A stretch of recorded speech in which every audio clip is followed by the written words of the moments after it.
The restaurant closed 3 hours early. No sign on the door. No announcement. No explanation given to anyone who wasn't already supposed to know. From the outside, it looked ordinary: warm lights behind fogged glass, white tablecloths, the smell of garlic and wine lingering in the air. But inside, the room had changed its purpose. This wasn't a place for food anymore. It was a place for memory, for power, for decisions that never made the papers. Silence ruled here, not the peaceful kind, but the heavy kind. The kind that presses against your ears and makes you aware of your own breathing. The kind learned over decades, passed down like a family heirloom. In this room, silence wasn't manners. Silence was survival. Men sat spaced just far enough apart to signal respect and distrust. Expensive suits, old eyes. No introductions. No last names. Everyone already knew who everyone was, or pretended they didn't. That was the game. At the center table sat the reason no one spoke. He was older than the rest. Not louder. Not larger. Just heavier, somehow. Like the air bent toward him. His hands rested calmly on the table, knuckles thick, skin worn thin by time. A man who had buried friends, enemies, and entire eras. He had come from Sicily decades ago, back when names meant something and blood meant more. Most believed his influence had faded, that he was here out of respect, not authority. Most were wrong. The meeting wasn't a celebration, though wine was poured. It wasn't a negotiation, though deals hovered unspoken. It was something colder. Something unresolved. No one said why they were all here. And no one dared ask. That was when the waitress entered the room. She moved carefully, tray balanced perfectly, eyes trained downward. She had worked here long enough to recognize danger, not the obvious kind, but the quiet kind. The kind where men didn't raise their voices because they didn't need to. Something about this table made her chest tighten. She didn't know who they were. Not officially. But she felt it in the way no one checked their phones. In the way no one laughed. In the way even the owner kept his distance, wiping the same clean glass over and over behind the bar like a nervous ritual. She told herself to stay professional. Polite. Invisible. Invisible people survived.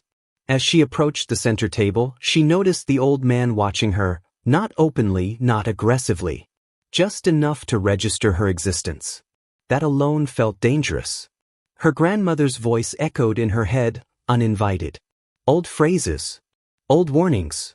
Words spoken in kitchens late at night, always followed by silence. She stopped beside him. This was the moment she was supposed to nod. Smile. Ask if he needed anything. That was the rule. Instead, something else happened. A reflex. A habit. A fragment of a language she hadn't spoken aloud in years. She greeted him, not in Italian. Not in English. But in a specific Sicilian dialect, one rarely heard anymore. The words were soft. Respectful. Ancient. And the room died. Forks froze inches above plates. A chair stopped mid-scrape against the floor. Even the hum of conversation from the kitchen behind the door seemed to vanish, as if the building itself had learned when to be quiet. No one moved. No one corrected her. Because everyone understood what had just happened. That dialect wasn't casual. It wasn't regional small talk. It was the kind of speech used among bloodlines, among men who remembered who ruled before the rules were written down. Eyes flicked toward the old man. Slowly he lifted his gaze. He didn't smile. He didn't frown. But something shifted behind his eyes. Recognition. Not of her face, but of her words. Of where they came from. Of what they implied. The waitress felt it then. The sudden wrongness. The sense that she had stepped into a story already halfway finished. Her pulse quickened. She wanted to apologize. To retreat. To pretend the words had never left her mouth. But in this room, nothing unsaid could be taken back. One of the men at the far end of the table stiffened. Another lowered his eyes entirely. A third reached for his glass, then stopped, realizing his hand was shaking. This wasn't about manners anymore. This was about acknowledgement. About a past everyone in the room had agreed, silently, to bury. The old man studied her a moment longer. Then he said nothing. That was worse. The waitress stood there, tray trembling now, not knowing she had just broken a code older than law and far more unforgiving. And somewhere in that silence, every man in the room realized the same terrifying truth. This night was no longer going according to plan. No one corrected her. That was the first sign something had gone terribly wrong.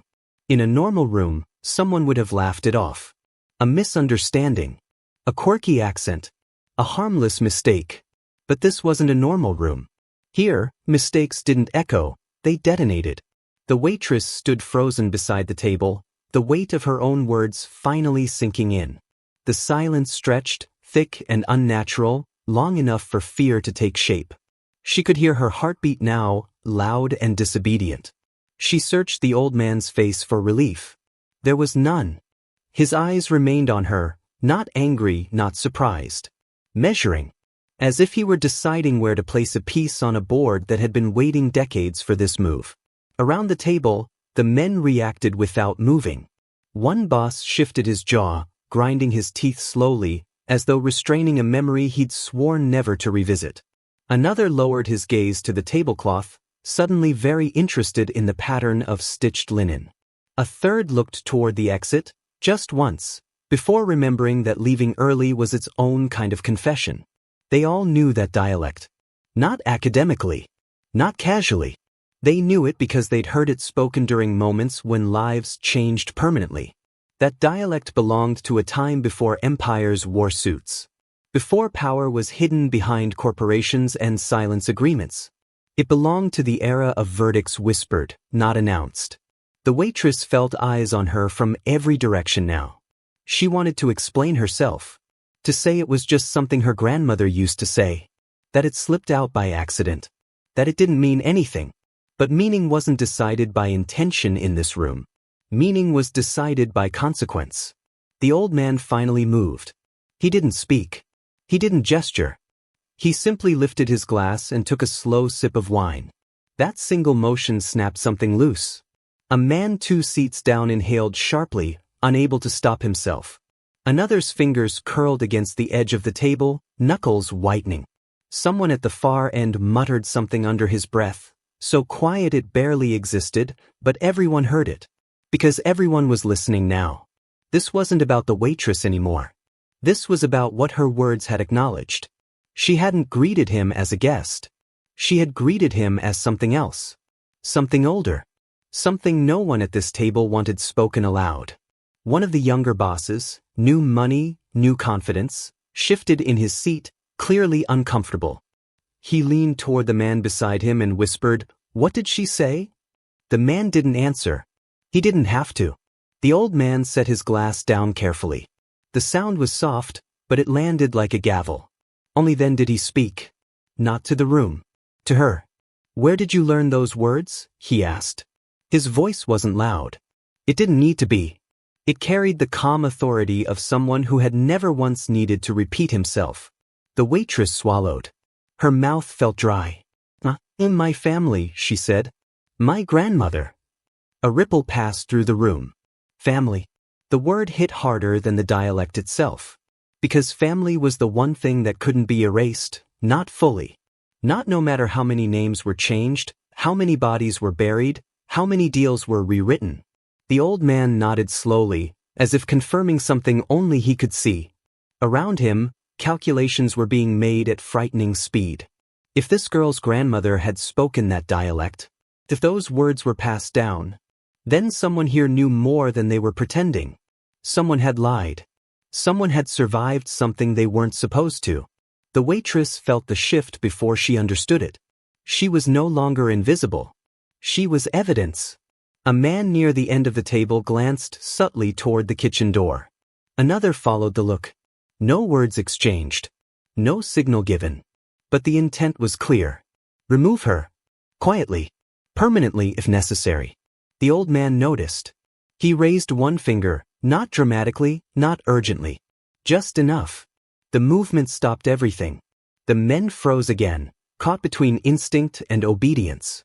The waitress didn't see the gesture, but she felt its effect. The pressure in the room intensified, like air before a storm. She realized, suddenly, that her life was being debated without her participation. The old man studied her once more. Not with cruelty. With interest. You didn't know, he said, more to himself than to her. It wasn't a question. It was a verdict. He leaned back slightly, eyes drifting around the table now, meeting each man's gaze in turn. Some held it. Some couldn't. Words, he continued calmly, have weight. No one argued. No one breathed. The waitress stood there, trapped between past and present, unaware that a single sentence, spoken without malice, had just reopened old wounds, exposed buried bloodlines, and accelerated decisions that were never meant to happen tonight. And as the old man's gaze settled on one particular boss, just a second longer than the others, the truth began to surface. Someone in this room had spent years running from a legacy, and it had finally caught up. The silence didn't return to normal. It changed shape. Before, it had been protective, an agreement everyone understood. Now it felt exposed, like a cracked wall revealing what had been sealed behind it for decades. Eyes were open. Not casually. Not politely. Open the way hunters look at one another when the rules of the hunt have shifted. The waitress still stood where she was, but the room no longer saw her as a person. She was a variable. A loose thread. Something that could unravel carefully constructed lies. Men who had spent their lives hiding emotion now failed to hide calculation. One boss leaned back in his chair, crossing his arms, not relaxed but defensive. Another straightened his jacket, a subconscious attempt to reassert control. Someone else reached for a cigarette, then remembered where he was and stopped. The old man had said nothing more. That was intentional. In this world, silence after a revelation was an invitation for mistakes. The youngest man at the table finally broke. Not with words. With movement. He turned slightly toward the boss seated beside him, eyes narrowing, searching for reassurance. He didn't get it. Instead, he received something far worse. Avoidance. That was when panic crept in. Because avoidance meant distance. And distance meant abandonment. The waitress felt it then, an invisible wall forming around her. Conversations weren't happening, but decisions were. She could sense them in the way shoulders angled away from her, in the way eyes flicked toward exits, toward corners, toward shadows where solutions lived. She realized something terrifying. No one was asking if she was dangerous anymore. They were deciding what to do about it. One of the men, older, heavier, scarred by years of survival, tilted his head slightly toward the old man. A question without words. Permission. The old man didn't respond. That was the answer. Permission wasn't given, but it wasn't denied either. The code of silence had rules. You didn't speak names. You didn't confirm bloodlines. You didn't resurrect ghosts. And most importantly, you didn't allow witnesses to linger once the code was broken. Everyone in the room knew that rule. The waitress took a step back without meaning to. The sound of her shoe against the floor was quiet. It was still too loud. Several heads turned instantly. She froze. Fear crawled up her spine, cold and electric. She suddenly understood what kind of room this was, not intellectually, but physically. Her body knew before her mind could catch up. This was a place where people disappeared without chaos. Without screams. Without records. At the far end of the table, a man who hadn't spoken all night finally lifted his gaze. He had been invisible until now. That was his strength. You never should have brought him here, he said calmly, eyes fixed not on the old man, but on another boss across the table. The accusation landed like a blade. The man being addressed stiffened. Watch yourself, he replied, voice controlled but sharp. The old man raised his hand slightly. Both fell silent instantly. That was when everyone understood something else. This meeting hadn't gone wrong. It had gone honest. The waitress watched the exchange, confused but aware she was standing at the center of something vast and ancient. She didn't know the details, but she knew the weight.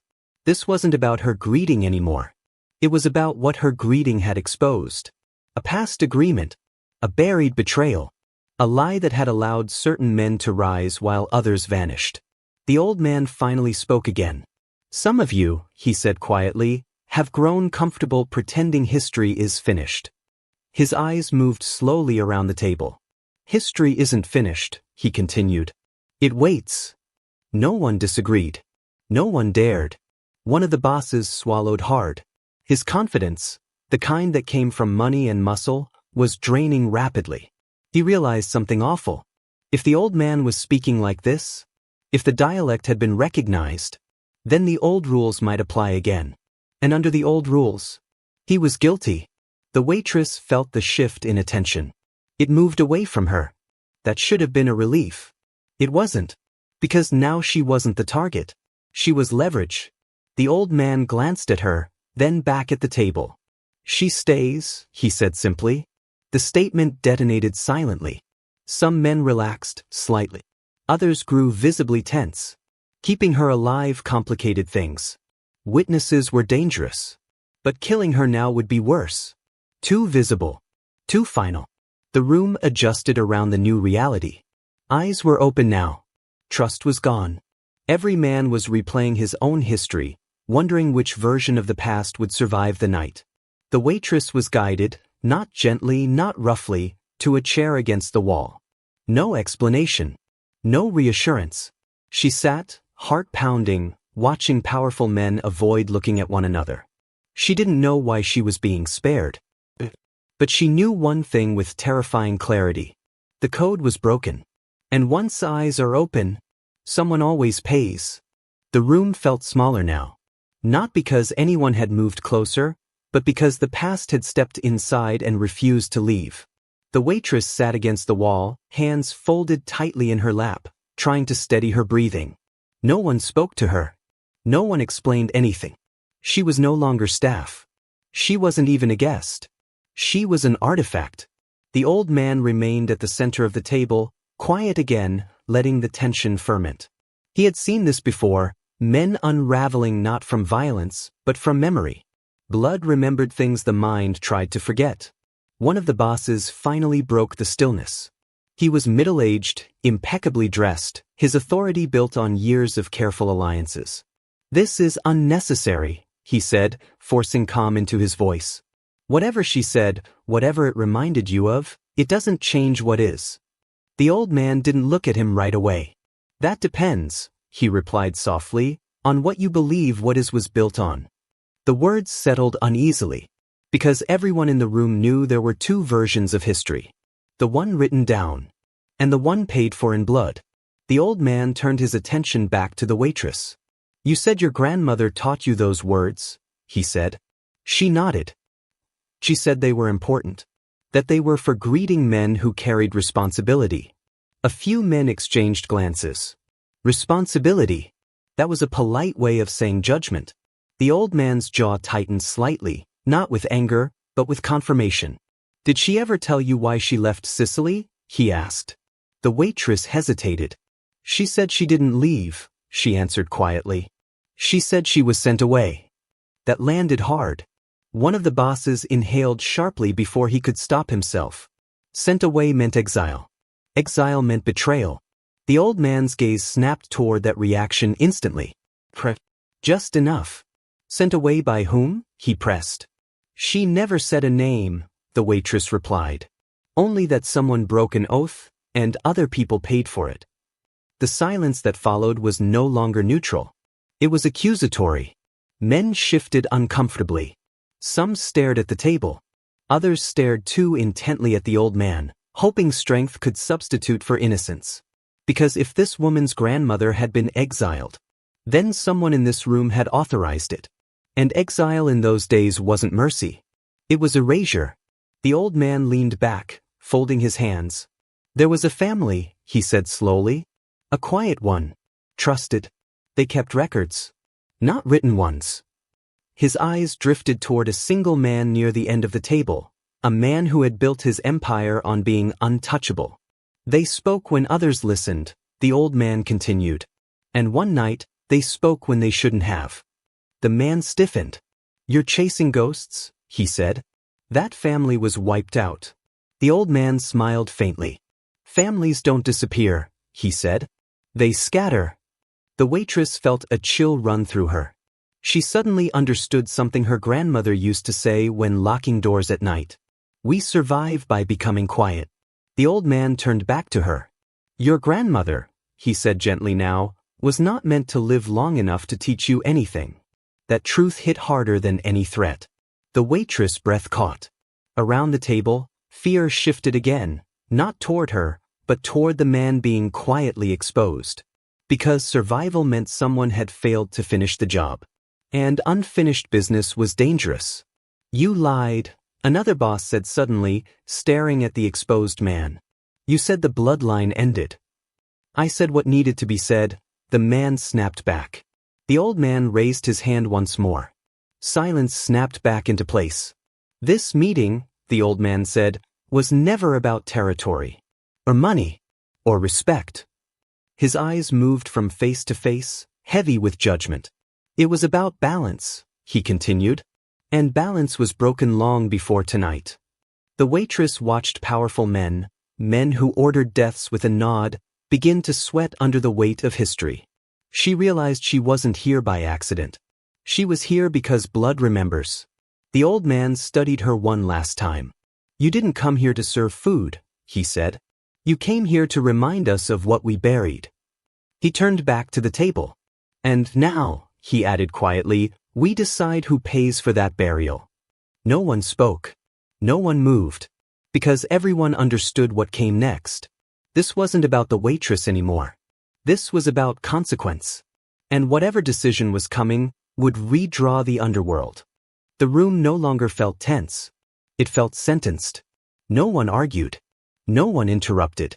The men seated at the table understood something instinctively now. This meeting had crossed the point of negotiation. Whatever happened next wouldn't be discussed again. It would simply be remembered. Or erased. The old man sat perfectly still, hands folded, eyes calm. This was the posture of someone who had already accepted the outcome, because he had shaped it.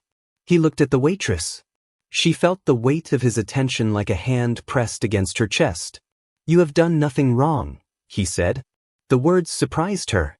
They sounded almost kind. Almost. But innocence, he continued, has never been protection. A murmur moved through the room, quickly swallowed by silence. The waitress nodded, not trusting her voice. She didn't know what future awaited her, but she knew one thing with terrifying clarity: she would not be allowed to return to the life she had before tonight. That life was gone. The old man turned back to the table. Tonight, he said, we remember who we are. No one responded, because remembering was dangerous.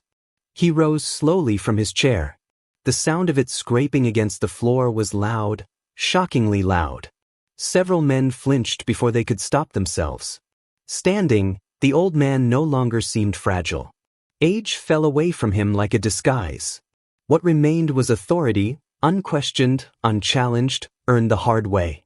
You built your empires, he said, walking slowly behind the chairs, on the promise that the old rules were finished. His fingers brushed the back of one chair, belonging to the man who had lied. But the old rules don't disappear, the old man continued. They wait for moments like this. The man swallowed hard, his confidence crumbling. He opened his mouth to speak, perhaps to deny, perhaps to bargain. The old man raised his hand. That was enough. This girl, the old man said, gesturing toward the waitress without looking at her, is proof that something was left unfinished. No one disagreed. Because unfinished things had consequences. One of the bosses leaned forward carefully. What happens to her? He asked, choosing his words like stepping stones. The old man paused. She lives, he said. Relief flashed across some faces. Fear deepened in others. She lives, he repeated, because killing her would finish nothing. The waitress exhaled, her shoulders trembling despite herself. But, the old man added, living comes with weight. His eyes swept the room. She will be watched, he said. Protected. Controlled. That wasn't mercy. That was containment. The waitress understood. Survival didn't mean freedom here. It meant being kept where consequences could be measured. The old man stopped walking. Now he stood directly behind the man who had built his empire on the lie. You, he said quietly. The room froze. The man straightened, forcing dignity into his posture. Whatever mistakes were made, he began, they were made for stability. The old man leaned closer. Stability, he whispered, is not built on betrayal. The whisper carried anyway. Everyone heard it. The old man straightened and finally faced the table again. There will be no decision tonight, he said calmly. Shock flickered across several faces. No blood, he continued. No punishment. The tension didn't release. It sharpened. Because delay was worse. Tonight, the old man said, we let consequences mature. He looked at the waitress one last time. You will leave with my people, he told her. You will not return to this place. She nodded, fear and gratitude tangled together. Then he turned back to the table. And you, he said, eyes locking onto the guilty man, will sit with what you've done. The man's breath quickened. For how long? The old man's expression didn't change. For as long as it takes, he said. He paused, then added softly, for history to decide what to do with you. No one spoke. No one dared. The old man lowered himself back into his chair. The meeting was over. Not because anything had been resolved, but because everything had been set in motion. The waitress was guided toward the door. As she reached it, she glanced back once. She saw powerful men avoiding one another's eyes. She saw empires trembling on invisible fault lines. She saw a future being decided slowly, deliberately, without witnesses. And as the door closed behind her, cutting off the room, one truth lingered in the silence she left behind. The verdict hadn't been spoken. But it was coming. And when it did, the underworld would never look the same. The room didn't argue. It waited. That was how verdicts were delivered here, not with shouting, not with violence, but with time pressing down until the truth bent under its own weight. The old man rose from his chair. The scrape of wood against stone cut through the room like a warning. Every movement stopped. Every thought recalculated. You have done nothing wrong, he said to the waitress. She believed him, and feared what came next. Innocence, he continued calmly, has never protected anyone in rooms like this. He turned away from her and faced the table. Tonight is not about punishment, he said. It is about memory. No one spoke. Because memory was lethal. You built power on the idea that the past could be buried, the old man said, walking slowly behind the seated men. But blood remembers what names forget. He stopped behind one chair. The man sitting there felt it before he heard it. You said the bloodline ended, the old man whispered. You said it was finished. The man straightened, voice tight. It was necessary. The old man leaned closer. Necessary for you. Silence collapsed inward. The waitress was gently guided toward the door. She didn't resist. She knew better now. Survival meant obedience. Behind her, the old man spoke again. She lives, he said, because killing her solves nothing. The pause. But living, he added, comes with consequences. The door opened. Cold air rushed in. The waitress turned back one last time. She saw powerful men refusing to meet each other's eyes. She saw alliances unraveling without a word. She saw fear, not of death, but of what would come after. The old man returned to his seat. There will be no verdict tonight, he said evenly. A flicker of relief, then dread.